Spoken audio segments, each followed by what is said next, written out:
अगर आप चैनल पर नए हैं तो सब्सक्राइब कर दीजिए और बेल आइकन दबा दीजिए। अब हम वीडियो को चालू करते हैं।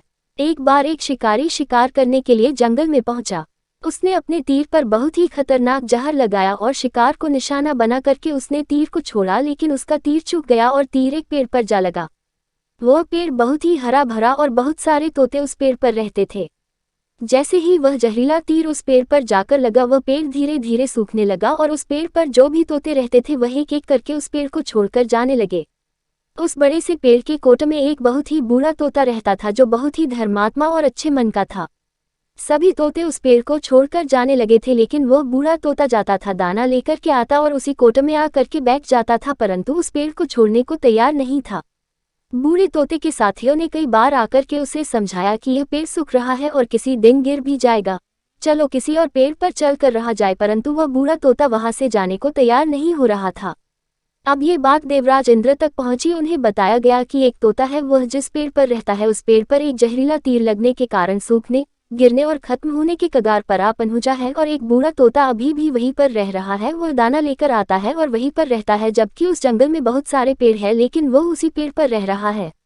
देवराज इंद्र प्रकट हुए और उस बूढ़े तोते से कहने लगे कि आप बहुत धर्मात्मा हैं, बहुत ही अच्छे मन के हैं, लेकिन आप इस पेड़ को छोड़कर किसी और पेड़ पर चले जाइए, क्योंकि यह पेड़ कुछ ही दिनों में गिर जाएगा। तालाब के पास में बहुत से बड़े बड़े हरे भरे पेड़ हैं, बड़े बड़े कोट हैं, उन पेड़ों पर फल भी लगे हुए हैं, उन्हें वहीं पर तोड़कर खा सकते हैं, परंतु यहाँ से आप चले जाए।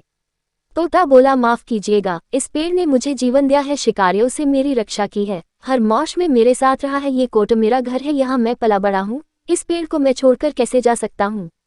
इस पर संकट आया है तो क्या मैं इसे छोड़कर चला जाऊँ? मैं ऐसा कभी नहीं कर सकता। देवराज इंद्र तोते के इस बात से बहुत ही प्रसन्न हुए। उन्होंने तोते से कहा, मैं आपके इस बात से बहुत ही खुश हूँ, मांगो जो आपको मांगना हो। उस बूढ़े तोते ने कहा, मुझे बस इतना मांगना है कि जिस पेड़ ने मुझे जन्म दिया, जहाँ मैं रहा पला बड़ा, जिसे आप मेरा जन्मभूमि कह सकते हो, आप इसे फिर से वैसा ही हरा भरा कर दो जैसा ये था। देवराज इंद्र ने अमृत से उस पेड़ को सिंच दिया और पहले की तरह हरा भरा कर दिया। अब वापस से उस पेड़ पर आकर के बाकी तोते रहने लगे। वह बूढ़ा तोता कुछ समय तक और जिंदा रहा, फिर उसकी मृत्यु हो गई और वह स्वर्ग में चला गया। ये कहानी हमें सिखाती ये है कि जब भी किसी इंसान का बुरा दौर आता है तो इमोशनली वह टूटा हुआ होता है, उसे किसी के सहारे की जरूरत होती है, किसी की आवश्यकता होती है। अगर आप ऐसे समय में उसे छोड़कर चले जाएंगे, उससे बात नहीं करेंगे, मुंह मोड़ लेंगे, तो आपसे बुरा कोई नहीं है, क्योंकि आप किसी के सुख का साथी बने या ना बने, लेकिन आपको हमेशा किसी के दुख का साथी जरूर बनना चाहिए।